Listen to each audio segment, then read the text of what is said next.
امروز میخوایم انواع خورش‌های کنسروی سوپرمارکتی رو با هم دیگه تست بکنیم. خب ببینیم چه خورشتایی داره.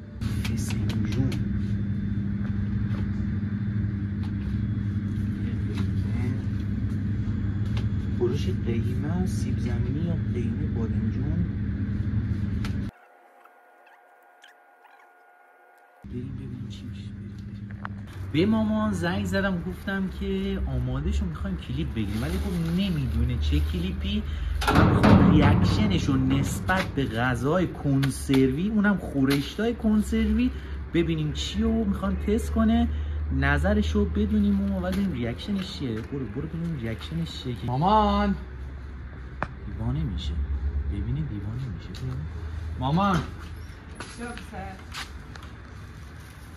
غذاهای کنسروی، اونم خورشتش. الان ویدیو گفتی بگیریم اینه؟ برو گرمش کن. من گفتی من درست کنم. برو گرمش کن، این فرق میکنه. برو بیا میخوایم تست کنیم خورشتا ببینیم چیه. این همه چیه اینا؟ برو چرا خریدی؟ برو 600 هم پولش دادم. برو 600 تومن؟ برو 1 کیلو گوشت میشه. برو این الان 2 تا دونم توش گوشت نداره. والا این 2 تا دونم گوشت نداره. بریم مردم ببینیم چیه داخلش. اینا رو حذف کن. خب اینا رو چیز کن، سانسور کن. نگیر. خدا اینا توش گوشت نداره. آره برو 14 15 اینا مخلو بیار فقط 14 15 درصد 600. واقعا یه داری من اذیت می‌کنی. واقعا من داری اذیت می‌کنی. آره برو گرم کن. 600 تومن؟ برو میگیرن 1 کیلو گوشت میشه. خب در نهایت کنسرو دلمه برگمون گرفتیم، کنسرو خورش قرمه سبزی، خورش قیمه سیب زمینی، خورش کشک بادمجون و خورش فسنجون. بریم ماما اینا رو گرم بکنه و ببینیم که طعمشون چی جوریه. واقعا رو خود ظرفاشون نوشته که 15 دقیقه باید جوش بخوره. بریم ببینیم چی میشه. خب غذا رو گرم کردی؟ بله. اوکی شده؟ عالی. گرم هست؟ اونجوری که من میخوام هست؟ بله. من دوست دارم؟ بله. مطمئنی؟ نه غذای من نیست که دوست داشته باشی. اینو راستیه. ولی فکر کن اول از همه وایسا، فکر کن زامبیا حمله کردن. آیا ارزش داره تو دلمه کنسروی بخوری یا نه؟ بریم جنوب بخوریم فقط، خورش نخوریم. بریم ببینیم نظرش تغییر میکنه یا نه. دلمه رو اول برداشتی؟ خدایی نگاه کن. نه ظاهرش خیلی خوبه. خدایی نگاه کن. آقا فیلم بردار نگاه کن ببین میفته اینجا. نگاه کن. حالا بریم تست بکنیم. برو تو کارش. نه با دست میگیرم. دلمه است. برو تو کارش. وای چه بوی خوبی داره. خودش بوی خوبی داره. برو تو کارش. ببخشید بچه پشت صحنه دلشون دلمه میخواد. بیا دیگه بیا بچه پشت صحنه تست کن. ثانیه تست بکن این نظر ثانیه چیه؟ بچه‌مه. ببخشید یه نفر دیگه هم پشت صحنه. نه ببخشینو. یکم شوره. بخور تا فرقشو بفهم. نه وای شوره. اولش خیلی شوره. گوشت که اصلا نداره مشخصه. شده کوچولو. بعد چیز زده از این طعم دهنده های گوشت و اینا بهش اضافه کرده. ولی نظرتو بگو. خوشمزه است ولی خیلی شوره. ثانیه میگه شوره.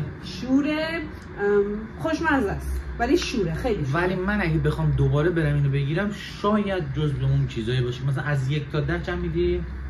6. نه. تو چند ثانیه؟ 7. منم بهش 8 تا میدم. خدایی 8 تا میدم. بریم بعدی ببینیم چیه. بعدی قیمه غذای دخترمه و منم زیاد میپزم و خیلی هم خوشمزه میپزم. ببینیم طعمش چیه. من حس میکنم قیمش از تصویری که داره. خدایی وایسا تصویر میبینی؟ وای اینم رنگش خیلی خوبه. تا اینجا ظاهرش خیلی خوبه. گوش بد بود. بیا خدایی گوشو دوست نداشتم. نه گوش خیلی خوبه. گوش خوبه خیلی گوش خوبه. گوش خیلی خوب بود. ببینیم چی این قیمه از گوش داشته بزرس بچم. ببینیم چی خورش داشته اجازه داری بخوری. بمیرم بخور. قیمه غذا مورد دخترم. دلگیرم از تو بی نهایت تا خدا حافظ خدا روبرو دوربین از کار خارج شد. داداش حسودی کرد. نه تو تست کن. من قاشق دارم. مادر پرستار دلم. مادر دندت بزنم سعید. منم میخوام. خدایی خوشمزه است. مزهش خوب بود، نمکش به اندازه بود. بعد نمکش خوب بود، کمش خوب بود، یه خورده آبکیه. خوبه. آبدون جداست اینجوری. به قول من میگم خوب. مزهش خوب. 1 تا 10. 7. 9. من قیمه همینجوری 7 میدم. آره من دلمه رو من هنوز بیشتر دوست داشتم. آره 7 براش خوب. بریم برای غذای مورد علاقه من، غذایی که من میپرستمش. آقا اینجا غذایی که من پلو بخوریم، این غذا رو بزنیم میخوام بریم سر سفره بشینیم بخوریم. بریزی رو برنج. عروس منم دوست داره.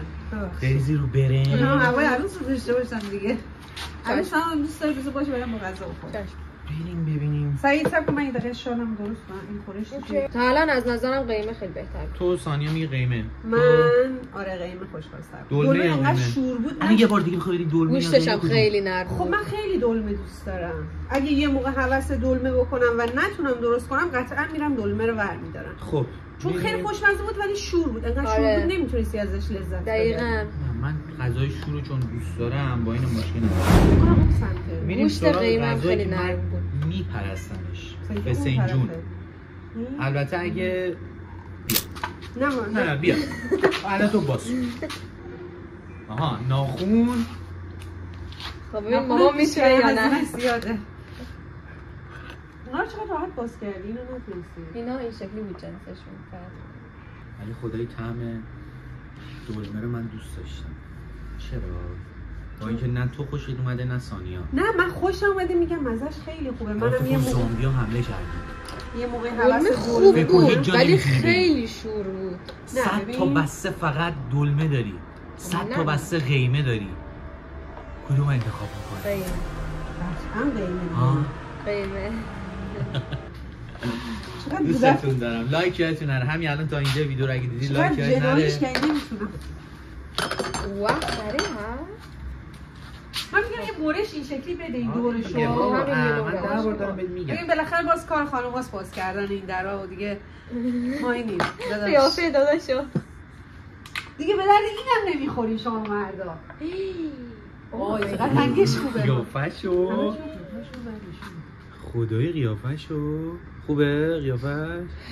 بوشم خوبه. اوکیه؟ بیا ببینم بوش چه روغنی انداخته. آقا سعید بوش چه روغنی انداخته. کن چقدر حرف میزنه. منم بکنم. نه بوش جالب نیست. من میدونم من شیرینی دارم. یه لحظه کن. مثل مادر خواهر من نیستن. صبر کن. من سفره زدی. یه لحظه کن. آره گوش کنید. آشپزی اینجوریه که اول باید ظاهر غذا جذاب باشه. واسه همین من اول ظاهرش رو نگاه میکنم. بعد بوش رو احساس میکنم، یعنی کلا روند غذا خوردن اینجوری. اول باید ظاهرش خوب باشه، بعد باید بوش خوب باشه، بعد باید مزهش خوب باشه. این بوش خوب نیست، من بهتون قول میدم خوشمزه نیست. حالا تستش کن. از قیافش من میگه خوش.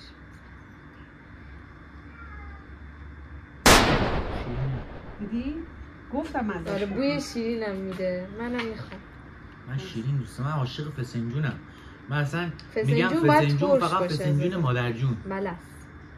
اصلا خوشمزه عزیز من سلامت کنم. اصلا یه مزه خیلی بدی هم داره.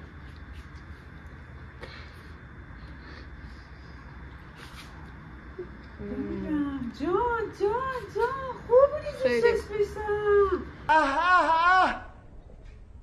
چندش جان دل آدم رو میزنه. وای خیلی شیرینه. آلو بود. اصلا وای مامان الان قدر واقعا الان قدر تو میدونم. این واقعا آی دلمو زد. خیلی بدمزه بود و الان از نظر ما فسنجون کنسروی کلا کنسله. از نظرم 1 نه کنسله کلا. اصلا زیر صفر. آره کنسله کلا کنسله. بریم سراغ بعدی. بعدی چیه؟ غذای مورد علاقه من و تو. خورش قرمه. بوی خوبی میده. قرمه بوش خیلی خوبه. بوش اینجا. نگاه کن میریزه. من از بچگی روی قرمه و قیمه درست کردم داستان داشتم. سعید عاشق قرمه بود، ثانیه عاشق قیمه بود. خدایی خیلی رنگش خوبه. بوی خیلی خوبه. حالا نه بیا اینجا آشپز از اون قرمه‌هاست که روغن میندازه. یه لحظه ساکت باش. بله فسنجون اول اینو گفت. سبزیش سوخته است. مزه‌ش هم خوب نیست. سبزیش هم سوخته. حالا تستش یه ذره بخور مثل فسنجون. ولی ما در مورد گوشتش هم فعلا نظر ندیم چون به گوشتش نرسیدیم اصلا. خوشمزه. منم خدایی خوش‌طعمه. خب باشه گفتم ببینیم مامان چی میگه. خوشمزه است. ببینیم مامان چی میگه. آشپزمون خدایی خوشمزه است. ماما شیدا از فسنجون قابل تحمل تر. نه الان قیمه از قیمه. خب من مسلمه من عاشق قرمه. از قیمه. نه قیمه خیلی خوشمزه تره. خیلی قیمه خوشمزه. من میگم قرمه. نه. خوشمزه است. ولی قیمه بهتر بود. خب دیگه من مهمه بابا. باشه عشقم. کشک بادمجون. از اون داستانا داراست. بزن. کشک بادمجون آفت جون. من اصلا گشنه نبودم ولی خدایی این قرمه سبزی الان یه کاری کرد راه رو باز کرده. کشک بادمجون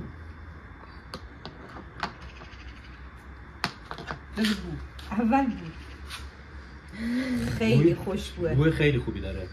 خیلی هم بوی کشکش حس میشه هم بوی سیرش حس میشه هم پیاز. خیلی خوبه. بوش عالیه. من میگم واقعا الان به این نتیجه رسیدی که از بوی غذا میشه فهمید غذا چقدر خوشمزه است. قیمه و دلمه بوی خیلی خوبی داشتن. قرمه هم بوی خوبی خیلی خوبی داشت. بوی خیلی خوبی داشت. کلا غذا از بو الان نگاه کن تیکه‌های سیرش هم میشه دید. بد نیست. برای من تو نون بزنید. خوشمزه است. من دوست دارم. آره خوشمزه. آخرش همش اومد. آره.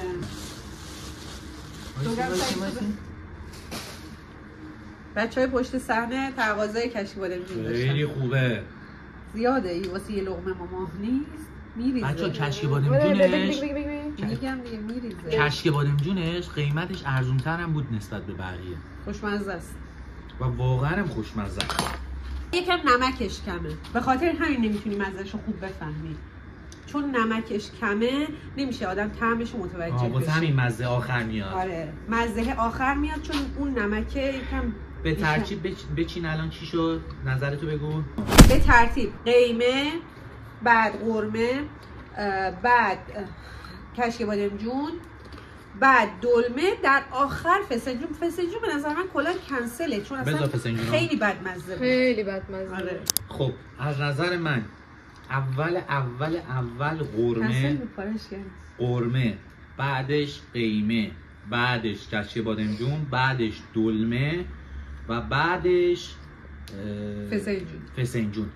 دلمه رو گذاشتم 4 به خاطر اینکه یه خورده اون مزه قیمه رو انگار بعدا متوجه شدم بیشتر دوست دارم. اینجوری شد. ثانیه تو چی؟ من اول قیمه، بعدش قرمه، بعدش دلمه، بعدش کشک بادمجون، بعدش هم خورش فسنجون. یعنی فسنجون رو پس ببین در نتیجه فسنجون و دلمه میخوایم بریم بخریم یه خورده ریسکه دیگه. خب اینم در نتیجه در حال خوردن کنسروا قیمه غذاهای بی‌مزه، قیمه قرمه اینم قرمه دلمه و یه خورده فسنجون و قرمه یه دونه صفا اینجا گوشت اینم که ترشی. اینم گوشتاش دیگه پرگوشت بود نسبت به غذاهای کنسروی که ما بیرون میبینیم. گوشتش خوب بود. قیمه 4 تیکه گوشت داشت. جان نتیجه‌گیری رو اشتباه کردیم. غذای بیرون کلا کنسله. غذای ماماناتون رو بخورید. 600 تومن چرا بدیم واسه این غذا؟ 2 تا قاشق هم نمیشه. 1 کیلو گوشت میشد. ولی خب یه غذای خوبیه نسبت به ساندویچ‌های سرد تو سوپرمارکت، نسبت به آره چی میدونم ساندویچی که مریض میشیم داخل سوپرمارکتی بهتر. به نظر من گزینه خوبیه. نظر چیه؟ آره. فسنجون قیمه و قرمه‌شو بگیریم بخوریم. آره. و کشیباد امجون. حرف بزن به سابسکرایبر. غذای دستپخت ماماناتونو بخورین. اینقدر پول غذای بیرون ندین. من اول آخر حرفم یکیه. بای.